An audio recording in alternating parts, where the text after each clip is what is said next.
இனிய தமிழ் வணக்கம். வெல்க தமிழ். இன்னைக்கு அறிவியல் பாடவெளியில நாம காந்தத்தை பத்தி பார்க்க போறோம். சரியா? காந்தம்னா என்ன அப்படின்னா, காந்தம் என்பது இரும்பாலான பொருளை கவரும் ஒரு சிறிய இரும்பு கலந்த பொருள் காந்தம் எனப்படும். சரியா? இரும்பாலான பொருளை கவரும் ஒரு சிறிய இரும்பு கலந்த பொருள் காந்தம் எனப்படும். காந்தம்னா என்ன? காந்தம் இரும்பாலான பொருளை கவரும் ஒரு சிறிய இரும்பு கலந்த பொருள்.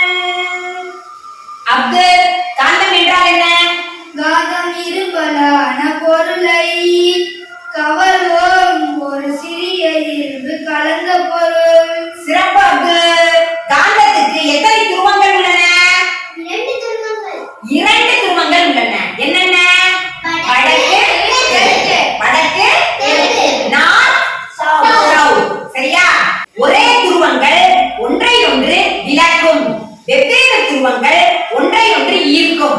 நார்த்தையும் பக்கத்துல கொண்டு போனா என்ன செய்யும்?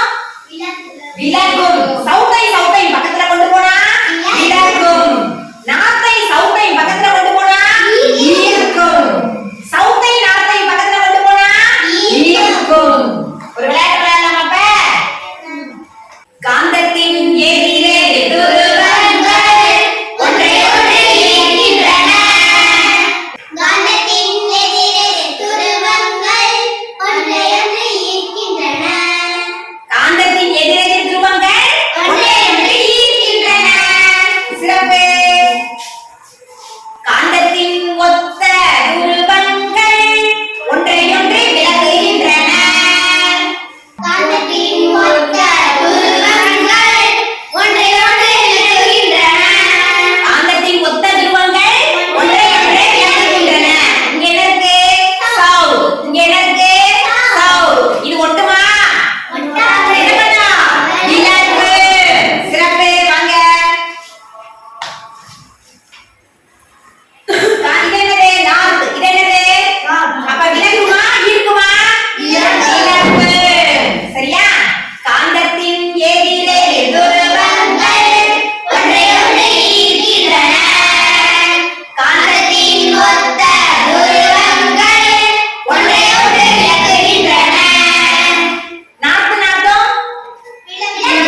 சவுத்தும் நார்த்தும் சவுத்தும் சிறப்பு. ஒரு சட்ட காந்தத்தை தங்கு தடை இல்லாம நாம தொங்க விட்டோம்னா அது எவ்வாறு நிற்கும்? சிறப்பு மகதி. வடக்கு தெற்காக நிற்கும். நார்த் சவுத் டைரக்ஷன்ல நிற்கும். நீங்க வேணா செஞ்சு பார்க்கலாம். சரியா? ஒரு நூறுல சட்ட காந்தத்தை தொங்க விட்டீங்கன்னா என்ன செய்யும்? வடக்கு தெற்காக நிற்கும். காந்தத்தால் ஈர்க்கப்படும் பொருள் ஒன்று சொல்லுங்க. ஊசி. ஆணி சிறப்பு. ஊக்கு. கண்ணா சிறப்பு. இருப்பு. நிதி சிறப்பு. மாலுமி திசை காட்டும் கருவியை முதலில் கண்டுபிடித்தவர்கள் சீனர்கள். சிறப்பு. காந்த ஊசி பெட்டியை பயன்படுத்தி நாம் எதை அறிய முடியும்? திசையை அறிய முடியும். அப்ப திசையை அறியணும்னா நாம காந்த ஊசி பெட்டியை பயன்படுத்தி நம்ம என்ன செய்யலாம்? திசையை அறியலாம். அந்த காலத்துல எல்லாம் கப்பல்ல போறவங்க என்ன செஞ்சாங்கன்னா, காந்த கல் இருக்கு பாத்தியா, அத வந்து என்ன பண்ணுவாங்க? கப்பல்ல கட்டி தொங்க விட்டு திசையை அறிவாங்க. சரியா? ஒரு காந்தத்திற்கு எத்தனை துருவங்கள் உண்டு? 2 துருவங்கள் உண்டு. காந்தத்தின் ஒத்த துருவங்கள் ஒன்றையொன்று விலக்கும். சரியா? சரி. காகிதம் காந்த பொருளா நிதிஷ்? இல்லை.